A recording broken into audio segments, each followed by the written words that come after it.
Explica'ns una mica què és ACU i què pot fer per les persones que pateixen una malaltia inflamatòria intestinal.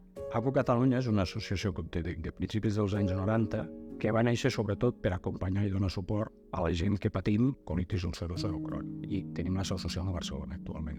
Bàsicament el que fem és això, acompanyar, assessorar i sobretot donar suport a persones que truquen quan els han diagnosticat i els diuen hi ha una associació, truquen, intentem parlar amb ells, amb els familiars i dir-los més o menys quins serveis els podem oferir. Com a associació, des de fa molt temps oferim servei d'assessorament laboral gratuïtament. Tenim 2 convenis signats, un amb el Col·legi de Psicòlegs de Catalunya, l'altre amb el Col·legi de Nutricionistes de Catalunya. Els nostres socis i sòcies poden demanar visites amb un petit descompte. I aquest descompte el que fem és subir-lo des de l'associació. Per això treballem fort per aconseguir patrocinadors, ja sigui subvencions públiques, patrocinadors privats, per tenir suficients fons per poder donar aquest suport i aquest assessorament als socis i socis. Pretenem que la gent ens conegui.